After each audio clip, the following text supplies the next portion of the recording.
check my phone. I've not done this in quite a long time, so let me just see if this is actually broadcasting. If it is not broadcasting, then we're going to be in trouble. Just give me a couple of minutes. Hope everyone is well. It is another cooler, wet night out there tonight. Okay, we'll just stand by. I think it is trying to connect to my social feeds. Hope everyone is well. And for those that I hope will attend, I hope you find some of the information that I share useful here tonight. We are in election season again. It's hard to believe how fast time goes by. It's been 5 years, obviously, almost 5 years since I served as mayor. So my five gone by, a decade goes by in a flash. So when I was younger, my parents used to say, you'll realize that time goes by very quickly. You don't always believe them when you're younger, and you get a bit older and you start to realize time does go by very, very quickly. All right, just bear with me again. I just want to make sure that it is broadcasting. Here we are. Okay, we are broadcasting on one of my channels. I'll just check the other one very quickly. We are broadcasting there as well. All right, well, we'll hopefully some folks will join us as we go along. It's said we'd start at 7. It's 7:03, so we'll get going. Thank you very much for those of you that may join. This will be recorded, not only on Facebook Live, but in the software that I'm using here as well. It is recording as well. In terms of the goal for tonight is really just to share some experience. I've, before becoming mayor, I was very engaged in our democracy and all levels of politics, something I cared very deeply about, which led me to the mayor's office. And that never stops. I mean, you can't serve on elected council and not care about these things, but it is also not reserved, in my opinion, for those who serve on elected council. Anyone can and has full right to participate in our democracy. It's something that I see often where, people believe that it is only the elected official that, should have the say, and that's certainly not the case. Okay, so hopefully, again, just let me check again. I just want to make sure that it is actually moving. You're supposed to be able to put some comments in as well. So if somebody wants to make a comment, perhaps just to let me know that you can indeed see the broadcast and you can hear me, because if not, I'll be here chatting with myself, which is not entirely uncommon that I might do that. So let me just double check here.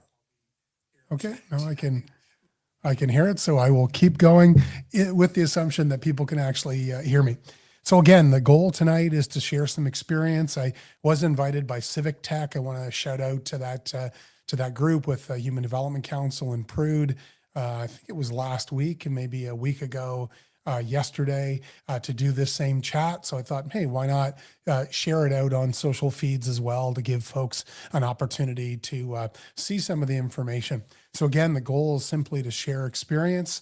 I am observing a lack of understanding. I don't say that in judgment. It's an observation by many people making comments, but also by many candidates. That's not unique to St. John, and it certainly is not unique in the municipal level of government. I mean, that would be something that, we would see at all levels of government.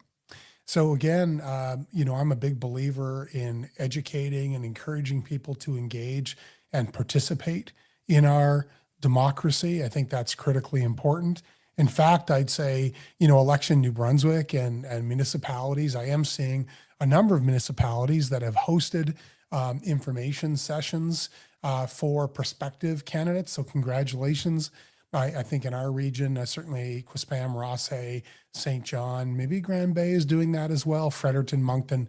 And I think we need to see more of that. And, in my opinion, Election New Brunswick has to play a much bigger role in enhancing the participation, because province-wide in the 2021 election, participation was only 30.35%, less than 31%. And in St. John, in some wards, that was even lower than that, right? So 70% of people are staying home.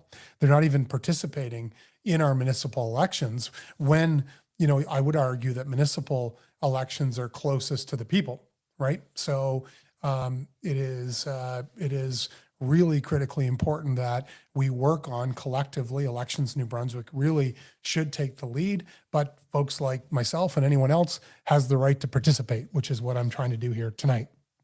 I would ask, just for civility in our conversations tonight. It's hard for me. I'm out of practice to be able to watch what you're commenting on at the same time as deliver the slides. So please just be civil. You don't have to like me or you don't have to like anyone else. But we do need to restore civility in our politics. It shocks me. It was bad when I was mayor. It's gotten worse. And, we're not going to attract, just like in the private sector, we're not going to attract the best candidates if we continue to abuse people in the workplace. And, whether people believe it or not, being an elected official is a job. It's really a part-time job with full-time demands. And I've seen and have experienced it firsthand where people will say, well, you're elected, you have to take it. And I don't know how that makes any sense to anyone, that we would expect our elected officials, to just take abuse, be called anything you can imagine, attacked, bullied. And we're not going to enhance our democracy if that continues to be the way that we behave with each other. So we can express ourselves, though, of course. I'm not saying we can't express ourselves. We can disagree. All of those things are fine, but it's just the way that we do that. I think we have to restore that, in my opinion. I'm not going to be talking about specific candidates tonight. I'm going to just share some information so that, hopefully, again, you find it valuable. That's all. Like, what's my goal? My goal is I care deeply about our democracy at all levels. Full disclosure, I work with MP Wayne Long in his office, so I'm involved in the federal level of politics. I was involved municipally. I've been involved advocating with the provincial government. We work closely with provincial partners. So, do I believe we need better outcomes at all levels of government? Yes, I do. But tonight, I'm not picking winners and losers. I'm going to share with you a perspective that I hope you find very valuable. Debbie McCormick, it is so nice to see your name on the screen. I miss you, Debbie. We need to get out for a coffee or a tea. And Debbie is a great example, an amazing example of an engaged citizen who knows her stuff. She's well educated. She's passionate. Debbie and I used to spend some time together when I was mayor, and boy, she's tough. And I say that with deep admiration for you, Debbie. We need more people like Deborah McCormick who know what they're talking about, who care, who are going to hold their elected officials accountable. And, Debbie's very passionate about things like, excuse me, about things like term limits, or I had some, thanks for the prompt, Debbie. There are many things that Election New Brunswick can do to enhance our democracy. Term limits is one of those things that we should debate. Financial disclosures. We need to work on the participation rates because, again, those are so low.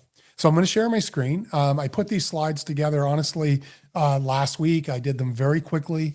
I'm not presenting my opinion as perfection. I'm a different person than I was when I was mayor. I hope I'm more mature. I'm a bit calmer. I'm still as passionate, but we learn, as we move along, we learn. These slides are, I think a reflection of legislation and what you could expect of the role. So just bear with me if I can figure out this technology, and I will share my screen. Okay. Oh, sorry.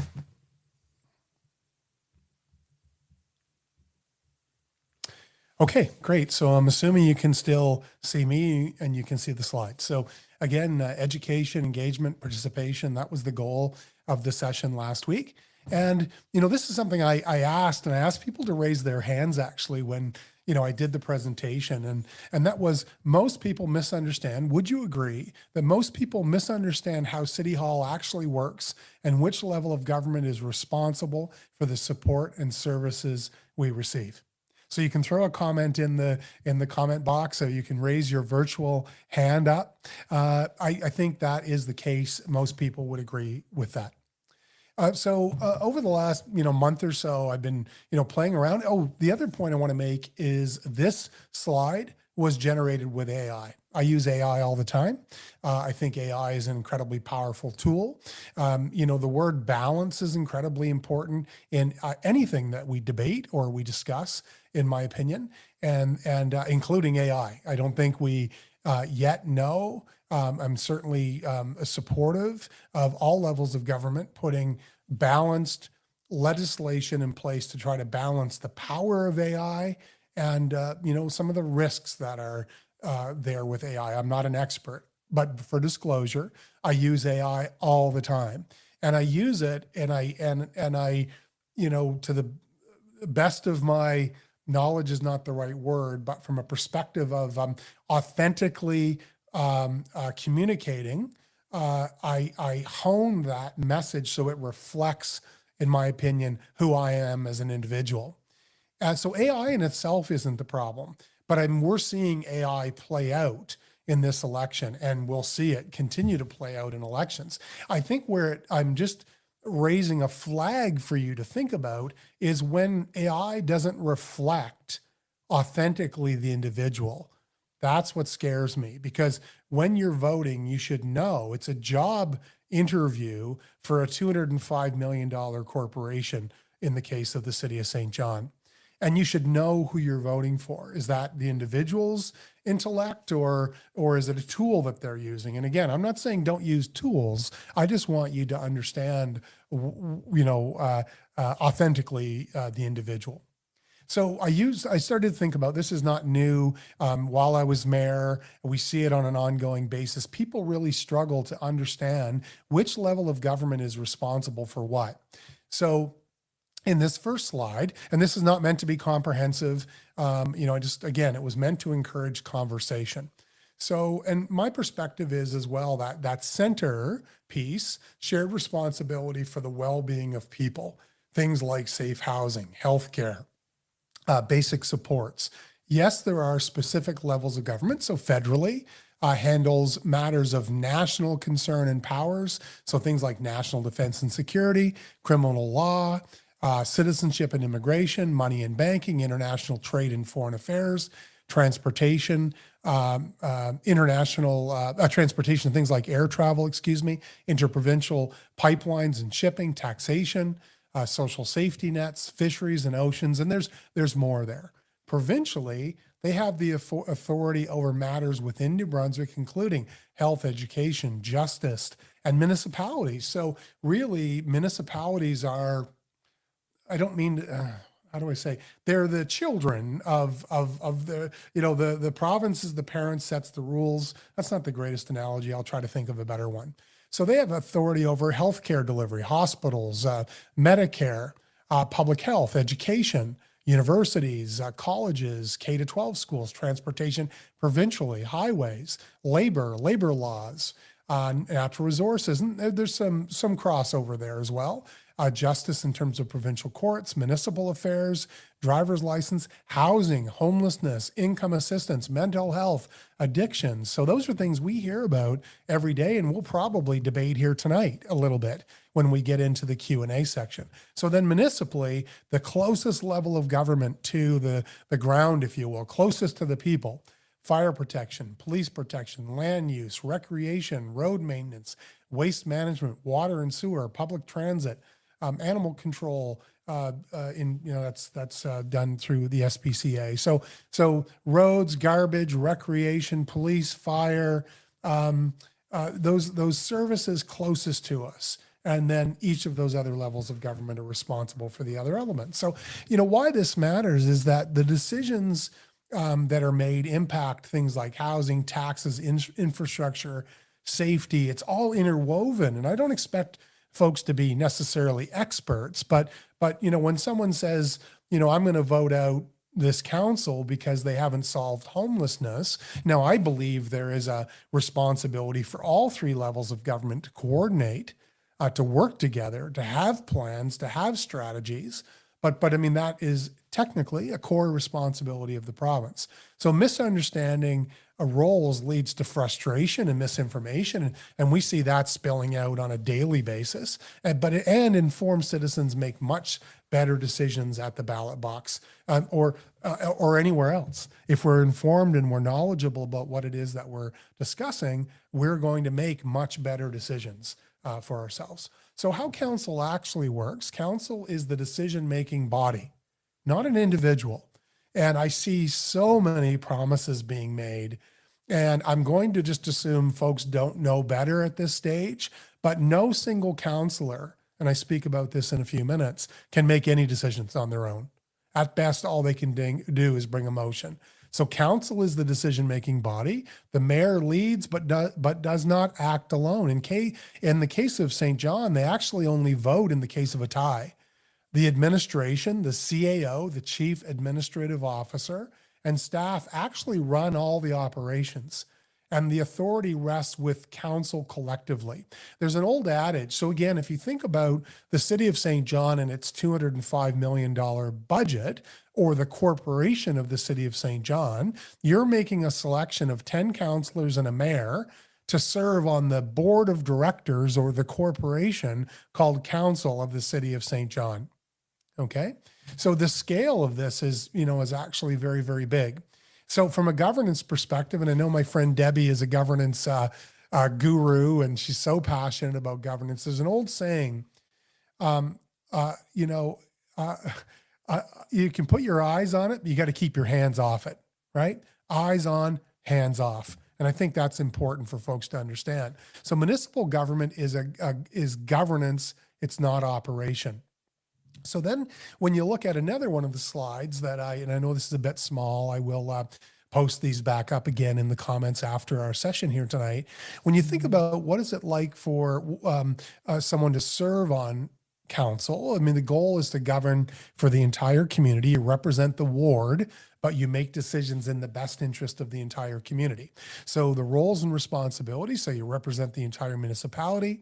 You set and review policies, you pass bylaws and budgets, you set the strategic direction overall of the city. You oversee long-term financial health. You hold the administration accountable through the city manager or the chief administrative officer, excuse me.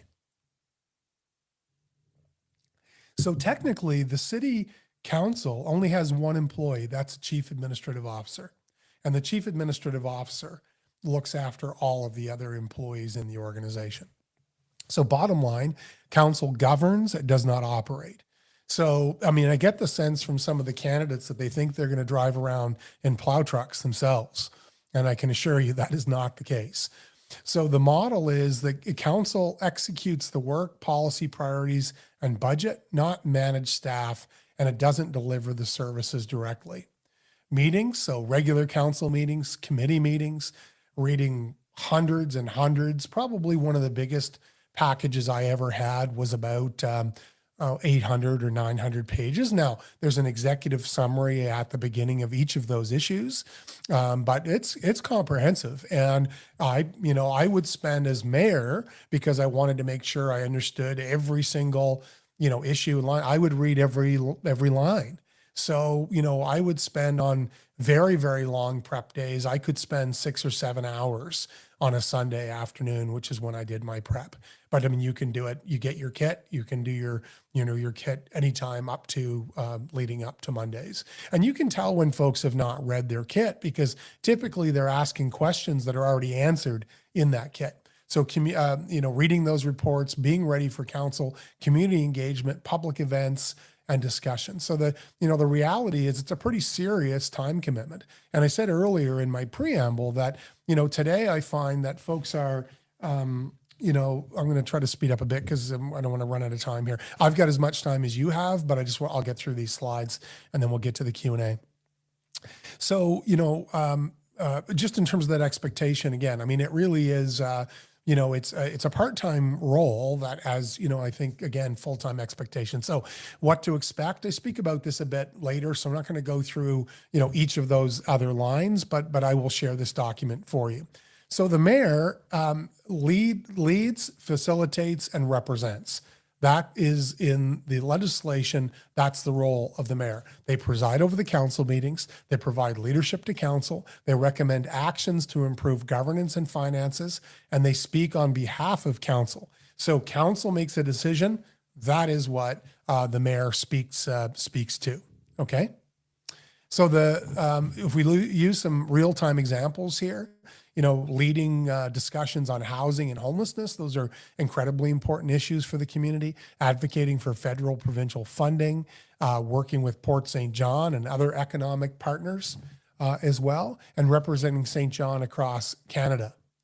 So the leadership actually looks like it. You have to facilitate alignment among councillors. I mean, if councils can't learn how to work as a team, it becomes very, very challenging. They guide discussions, not the outcomes. They ensure respectful, productive meetings, and they address the dysfunction when it occurs. So they preside over the meeting. And if you've ever seen a more spirited council meeting where there are points of order or objections being called, ultimately the mayor gets to decide in their best judgment what that move forward path is, or the mayor rules on that point of order.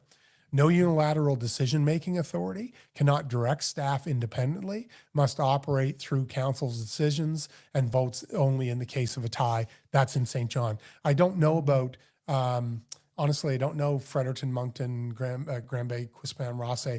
That would be in the procedural bylaw that the mayor only votes in the case of a tie. So the mayor leads the process, not the outcome again. In terms of councillors, so again, governance, decision-making, and representation. So they represent the entire municipality. They bring forward issues impacting the community. They develop and evaluate policy, and they participate in meetings and committees. So they vote on, for real examples, so they could vote on housing developments and zoning. They could approve budgets and tax rates. They decide on infrastructure investments with the capital budgets, and they shape public safety approaches like direction for the fire service and bylaws. And currently, the police commission directs police, but the city would approve the budget envelope. So again, they review detailed staff reports, they balance competing priorities, and they consider long-term impacts, and they vote on every decision before council. So, I appreciate that some people feel that council is not transparent. I'm going to argue it's the most transparent level of government there is. Every single decision of council is made in open session, and the only things that can be debated in closed for legislatively allowed to be debated would be land, legal, and HR. And then, but once that is to a decision, then that has to come out to open session for discussion and debate. So their financial responsibility, they approve the operating and capital budget. They balance service levels with affordability. They evaluate trade-offs in spending, and they ensure long-term sustainability. This is probably the toughest part of the job. And this is my famous mason jars. So when I was mayor, we were in this very difficult situation where we had to cut. We had an operating deficit. Municipal governments, by the way, are not allowed to have a deficit. They have to balance their books. So the basic premise here is I've seen, again, a lot of promises online from folks. And what I'd urge caution is, and I would suggest to you to ask the simple question, how? How, candidate, are you going to do that? Because if you want more money for public works and transportation, what mason jar is it coming from? If you want more money for fire service, what jar or police? If you want more money to pave more roads, where's that money going to come from? So it's a really challenging process of trade-offs and back and forths. But again, I would just ask any candidate how. And I've seen folks making big promises, and I'm a fiscal conservative. I believe in managing the budget very, very carefully. And I think the city has done a great job. I'm very proud of the long-term financial plan that we put in place, and I think it's paying good dividends. So in terms of limitations, they cannot direct staff. They cannot fix issues individually. They must act through council's decisions, and they rely on administration for the execution. Okay, so the way that this works again is you work as a team, and that's the critical piece. Council makes decisions collectively. So, if we use housing as a for instance, why do these decisions take time? First of all, it's very complex. The market is very complex. Costs have gone up significantly. And to do any housing development today can be pretty risky, but there's zoning, there's funding, there's approvals. You have to balance community input and urgency. You have to involve multiple levels of government often, and council has to approve often a lot of those steps. So I just use housing as why don't we go faster? I think there's been a lot of initiatives over the last number of councils that to make things more streamlined. I think there's been some success there. I don't want to forget to say that I think if you go into this with a mindset of service to the community and building on the success of the last council, I think it's easy to fall into a trap that the last folks didn't do a good job. And I probably did that too. So, I sincerely apologize, for things that I may have said at the time that were hurtful. I think each council should build on the success of the previous. Why are taxes hard to lower? Well, there's fixed costs for police, fire, infrastructure. Many of the costs in the budget are fixed costs. The majority of the costs actually are fixed. There's hundreds of millions of dollars in infrastructure deficit. There's growing service demands. Often we hear people want more. They want better. We see that at all levels of government. And there's trade-offs between services and affordability. So what happens when council's divided? Well, the decisions slow down. Priorities become unclear. Impact on senior leadership and staff, and public confidence decreases. So, it can be a dark place when the council really gets divided. And I think people are underestimating how much time and energy and skill it takes to keep council together, like any team, by the way. Any team that is, opinionated and strong-willed, and they're there to serve. It takes a lot of effort to be part of a team. No one is an individual there. So the mayor leads and facilitates council. Councilors debate and vote. Mayor votes only in a tie. Councilors vote on all matters, and authority rests with council collectively. No single person runs St. John Council. Everything is decided together. So the skills that matter at City Hall, in my opinion, judgment under pressure, financial literacy and understanding, trade-offs, critical thinking and ability to assess reports and a lot of information, clear and respectful communication, collaboration with diverse viewpoints, system thinking across complex issues. And this is not a single issue job. It requires balanced decisions. And I see, at the forum that we did last Tuesday, folks were saying things like, and it's fine. I understand. Council didn't say it exactly this way. Council didn't give me what I wanted, so therefore council didn't listen. I don't agree with that, with that assessment. It's difficult. Trust me when I say, you're going to listen to all sides, you're going to make decisions. Many of them are going to be, challenging, and you're doing that ideally with the best interest of the community in mind. So communication is also critical. So character over campaign promises. So integrity, doing the right thing even when it's unpopular. Humility, recognizing you don't have all the answers. Respect for colleagues, staff, and the public. Accountability for decisions and outcomes. Resilience under criticism. Open-mindedness to new information. And you're not electing a promise. You're electing a decision maker. Strong councils reflect the community. So ideally, their different life experiences lead to better decisions. Lived experiences identifies impact others may miss. A mix of background strengthens debate and outcomes. No one person sees the full picture.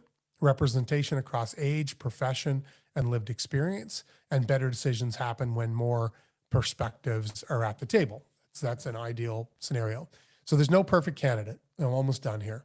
No candidate will agree with you on everything. No one person can fix City Hall. Success depends on how well people work together, The goal is balance, not uniformity. And you're not voting for a hero, you're voting for a team. I know folks can get frustrated. I see comments like we should throw everybody out. And look, at the end of the day, I won't tell you how to vote. I'm going to share my views. I'm going to share my opinion. But our democracy is stronger when you participate. But I hope that some of that sheds some light.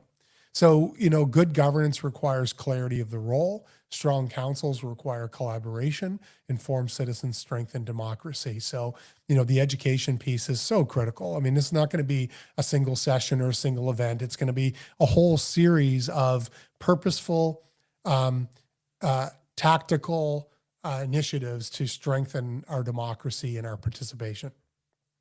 So, well, I'll take some questions if you have them. I see there's 17 messages.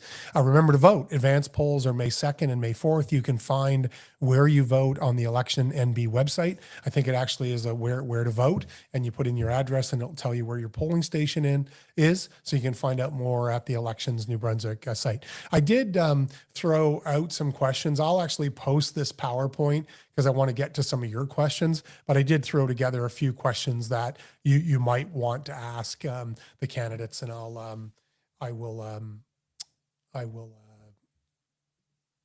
share that in the comments after we're done. Okay, so let me go back here to my main slide. Okay, perfect. Thank you. Well, thank you for that. I went through it fairly quickly. Sorry to go so quick. I just want to be cognizant of your time. I've got lots of time. I've got my, I talked about grab a coffee. I do have my coffee. Let me just have a sip. So good. Thank you. Okay, so let me just scroll back up and I will try to address the questions. If you have any other questions, please put them in the comments. And thanks so much, everybody, for coming out. I have, no idea. It doesn't show me actually how many people are participating, but I love these online, forums. I'm actually going to do some more. I've got some really exciting conversations coming up under the umbrella of civics. I'm super pumped. I'm not going to tell you about a session that I'm filming on Saturday, but I'll be sharing that out as soon as it's ready to go. And I hope to do, several of these over the next week, hopefully even more, a couple of weeks, and share these out. And again, all with the purpose of talking about what matters in the community. If you have some ideas, by the way, throw them in the comments on some sessions that might be helpful to you. But, all things civics, what matters to people, the world we live in today, civility in politics, accountability in politics, lessons from, previous elected officials, what they learned, what they'd like to do differently. I'm excited to share some of this with you. So, okay, thanks. Okay. Yeah, so Brian, thanks for attending, Brian. Brian says, totally agree. I think there's a way for me to actually put this. Yep, perfect. Yep, I can put this on the stream. Brian says, totally agree with you on this point, Don. I really hope we're ready to turn the corner on how we speak with each other politically. Online is the worst spot. In person has been great so far. So thanks, Brian. That's really, I think it's a bit of a bubble, right? I mean, I don't think we would say the things that sometimes we say. Look, I'm guilty. We get passionate and, we get fired up and I hope I haven't said some of the mean things that people have said, but I certainly speak my mind. I have no problem with people doing that.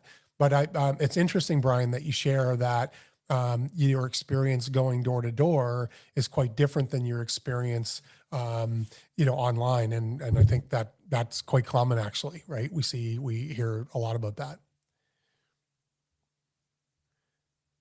So Debbie, I think I mentioned, how passionate you are about term limits required, Local Governance Act, campaign contributions should be disclosed, however, not a requirement. I completely agree with you, Debbie. I think that should be done. And then from a fairness perspective, I think we have to look at chatting with someone recently about, what are the barriers to people participating? Obviously, financial is a barrier for people to participate in our democracy today. I think, we should seriously consider a sign bylaw for a bunch of reasons, for financial reasons, but, for visual pollution, again, I did it. You get caught up in it. You put a bunch of signs up because everybody else is like, I joke, it's like the flu. You put one on a corner and that nobody has one, and all of a sudden there's 10 signs there. So maybe there's a way to, equalize that a bit, pick an area in each ward, and maybe everybody gets a sign, or there's some things. So, but it's the education piece too, Debbie, that I think is so critically important. And then what are those barriers to people voting and participating? And I think we should be holding, a big event to truly get our hands on that. And there's probably lots of things that have been done in the past, but I really think we have to address those issues, not just talk about it, but actually go and address it. So Kimberly says, why doesn't St. John have any outdoor hockey rinks with boards? That's a great question, Kimberly. I don't know. I mean, somebody with better memory than me here would probably remember some in the past. I mean, we have the ball hockey rink down by TD Station. But recreation is something that, I think many people are passionate about.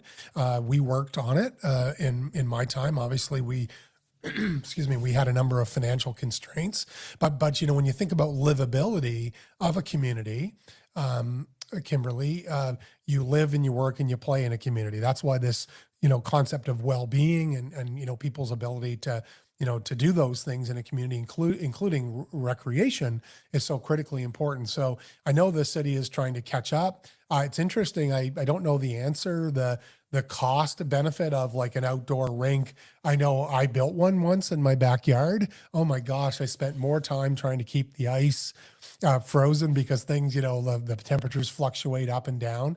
In our region, I'm trying to think. I know Sussex has an outdoor rink. I mean, obviously we have the small little skating area down by Market Square, but anyway, I mean, it's a good question. I don't really know the answer or even the feasibility of that in this day and age. But thanks for your question. Okay. Oh, perfect. Hi, John. Thanks. Yeah, so John's just saying, hey, missed the presentation. Look, we have to do so much more of this. Get into conversations where people can come into a safe space and learn together, right? Have disagreement, learn together, push each other. I mean, I think that's critically important. So thanks very much, John. Great to hear from you. Sorry, I'm just trying to, every time I scroll to one comment, it goes back to the top of the page. Okay. Yeah, Kimberly. So, and why did we spend $500,000 in an outdoor hockey rink outside TD Station that we can't be used in the winter? Yeah, well, that's a ball hockey rink, Kimberly. I did mention that one. And that was actually, if I remember correctly, that was actually a gift to the city during the Memorial Cup, from the Memorial Cup Society, but thanks.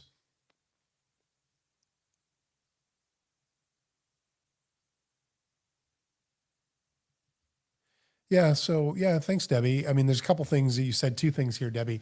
One is about overlapping responsibilities. Your concern, my concern, voices that are not being heard. Trump understood the population that voices were not heard yet. So I think what you're saying, Debbie, is, people have legitimate concerns. Absolutely. We have them in our family. Like, I don't know a family that doesn't have challenges and issues. And what happens, and it's part of that, I think it's part of that, erosion, Debbie, and others of our democracies, when you just lose trust and you feel like, you're not being heard, you're not seeing outcomes. I think, communicating and doing a better job of engaging with people today is so critically important because the pace of communication is so fast. And things like affordability and all of those issues, housing affordability, all of the issues that we're facing today at all levels of government, and what are the responses to those plans? So, I think we know, and I don't want to get into a Trump debate here with anybody, but I mean, I think we know how that's turning out. He got elected with a promise to, do a whole bunch of things that he hasn't done. And again, that's a different debate, different forum. So I think what we need is we need the right people around the table who are going to address those concerns, Debbie, and take the time to explain the complexity of those issues, because the stuff that matters most, in my experience, is incredibly complex, and bring people along in the journey in terms of what we're actually going to do to try to resolve those issues. So strategy, a work plan with a definition of what success looks like and measured progress towards those outcomes that we're trying to achieve. I mean, I think to me, that's the basic formula, but none of that is, none of that is simple by any means. But thank you, as always, Debbie. Excuse me. Yeah, absolutely, Amy. Thanks for that comment. Candidates need to understand what governance is. It's not operational. 100%. It really is that oversight, right? So, there's so many examples that we could use that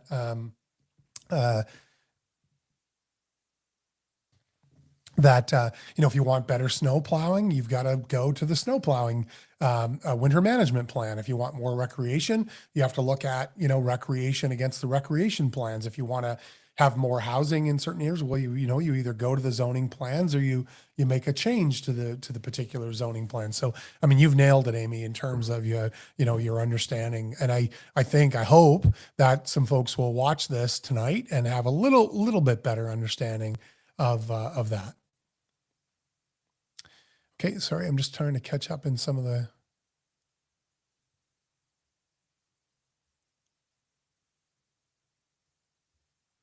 Okay, so yeah, thanks, Joe. So good evening, Don. We often struggle with homeless encampments. Sometimes they get out of control with cleanliness. If my home was kept that way, I'm sure the city would address it. Any idea how to, sorry, Joe, let me get the rest of that comment. Sorry, clipped it off. Any idea how to keep the encampments cleaner? Yeah. Yeah, I do, Joe. I'm not trying to be smart aleck. Get rid of end the encampments, and I mean, empathetically, compassionately get people off the streets.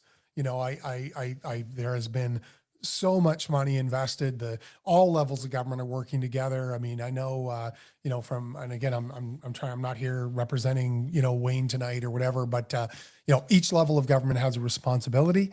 And, certainly my personal perspective is I don't want to live in a place where hundreds of people live in the streets. So let's end it. Let's treat it like the emergency that it is. Let's come together. Let's scale up our plan. Let's act with urgency, and let's respond to it like it was a fire. Let's respond to it like it was a flood. Let's turn on our emergency management team and get the resources that we need, and let's solve it. And, in the meantime, these issues are deeply complex. I am not an expert. One of the sessions for sure that I'm going to have, Joe and others, is with experts who are working on the front line. And just let me say, God bless them. God bless every one of them, and to every one of our fellow citizens who are dealing with mental health addictions, drug addictions, they're homeless.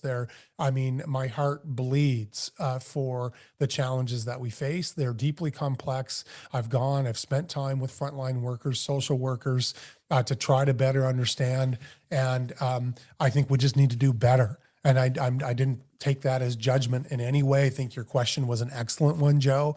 I think it's very natural to say, my gosh, can we not clean this up? And I think we need to scale up. And we need to work on this, and we need to provide housing first is a model proven across the world that you cannot get well if you don't have a safe place to live that you can afford.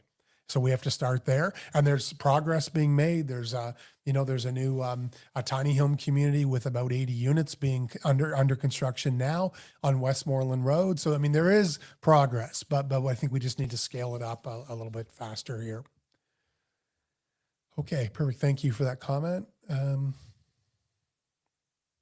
Hey, thanks very much, Gina, who says this is a stellar initiative. It's just, I care. I can't. Oh, sorry, that's the wrong comment. Kimberly, that's something about the, so stellar initiative. Thanks. My pleasure. I mean, I'm so passionate about these issues. Whether you're still the mayor or not the mayor, you can't get this passion for the community out of your blood. So anyway, thanks for the comment. Yeah, Debbie, I mean, look, there's so many issues. I mean, you don't necessarily plan on getting issue by issue, but I want to show respect to those, making the comments around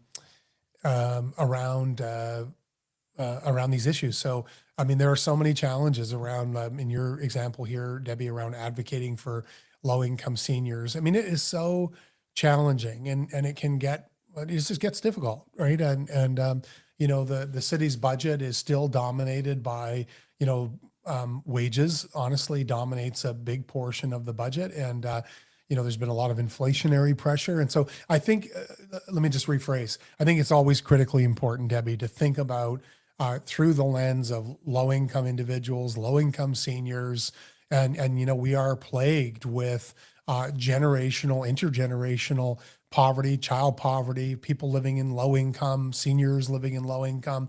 40% of St. Johners don't make a living wage, which is now like over $24 an hour. So we have big challenges. We didn't need a trade war and Trump, and like we didn't need those other storms. You know, we already had a lot of storms to deal with. So. So back, Kimberly, sorry, wasn't the city of St. John the biggest funder of the Memorial Cup? No, no, I can't remember. I'd have to look it up. It was a gift that St. John was the biggest funder of. No, yeah, I'd have to look up your issue. Saying it's a ball hockey rink isn't an answer to, sorry, the question just went away on me here, Kimberly. Saying it's a ball hockey rink isn't an answer to the question, why not put a liner on top of the surface to protect the surface from, I don't know, Kimberly. I mean, I guess afterwards you can message me and, you know, tell me more. I mean, I think you're clearly passionate about recreation, not exactly the focus of this tonight. Certainly talk to candidates about recreation. I just urge you to the number one recreation, because I know, because we're working on it, the number one recreation project for the city of St. John for 5 years has been the dual ice surface multiplex on the east side. So that, I mean, right now that is the number one, and you have to have focus. You can't have 50 focuses. You have to have focus. So right now the number one recreation project is for 2 new ice surfaces at the field house. Okay. Yeah. So Kelly says, yeah. And again, a little bit off topic. So I just want to be careful here. Kelly says, building on Joe's question, any idea how to help people within 2 to 3 kilometers of Somerset Acres? It's getting really problematic. So thank you, Kelly. I'm sorry. And again, I think it's part of my answer. I mean, get folks the help they need: mental health, addictions, housing, and, recognize that we have to also hear the concerns of individuals like yourself. I'm assuming, Kelly, maybe you live in that area, and not hear that as you don't support, right?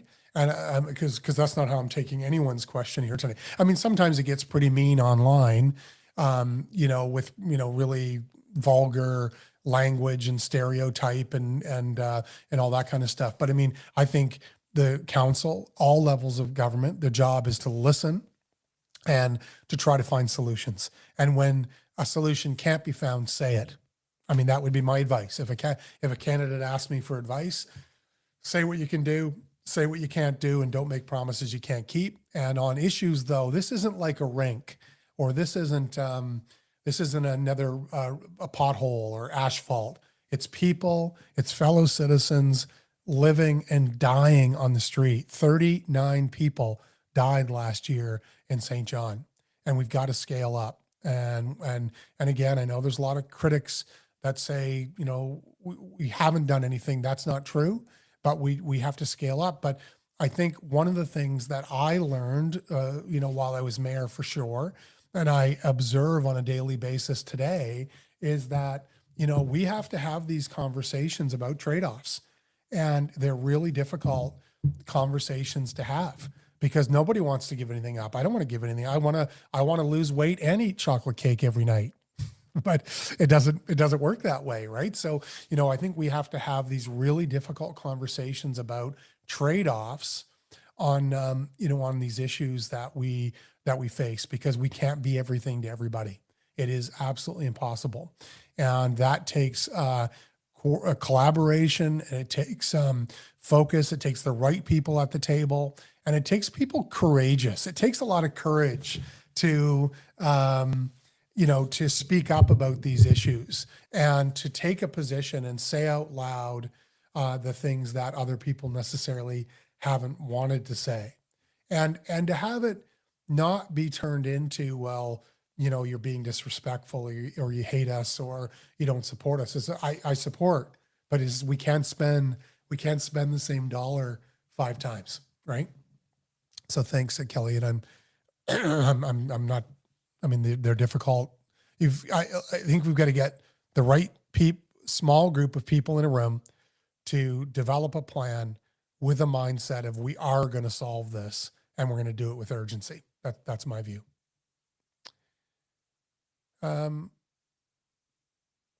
Yeah, so I think, Kelly, you're maybe commenting on some of the other comments. Seniors are often overlooked. Yeah, I mean, we want to be representing everybody in the community. And, I know, growth is, well, let me just go back for a second and just qualify here. So let me take a quick sip.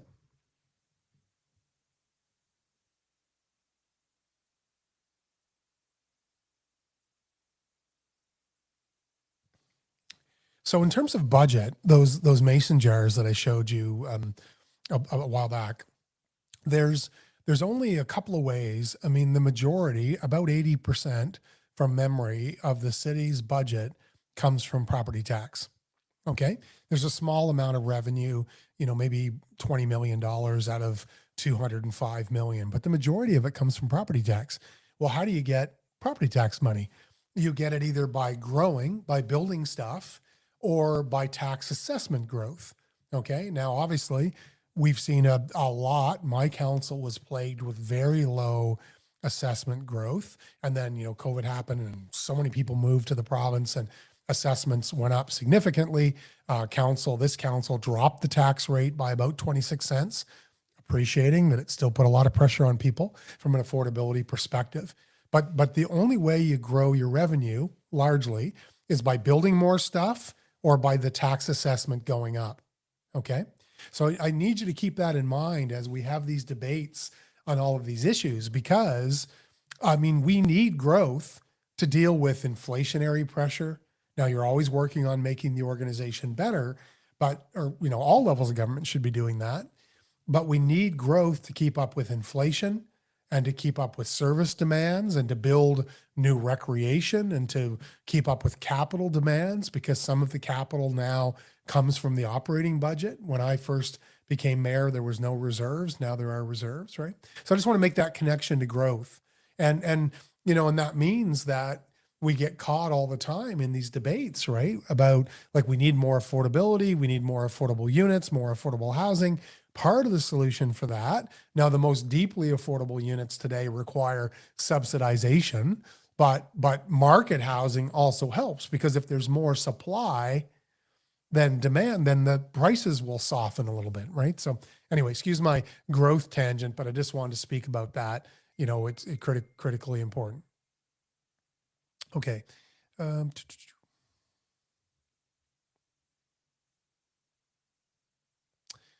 Okay.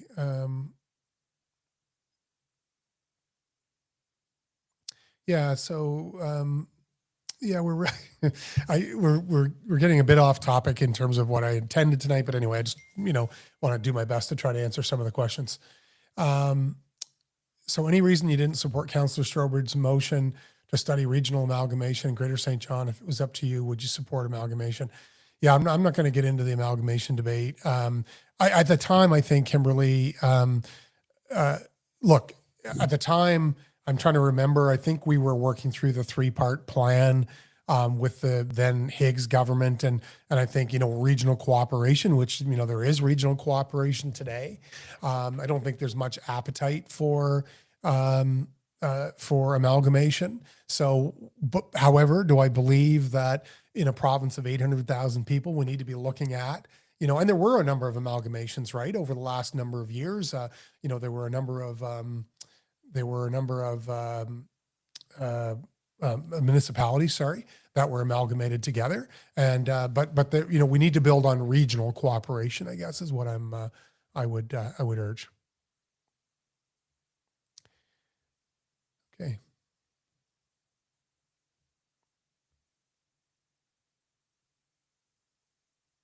Okay. Yeah. So, John, thanks, John. Speaking of growth, I'm interested in hearing your comments, insights about the city's attracting and retaining newcomers and new talent.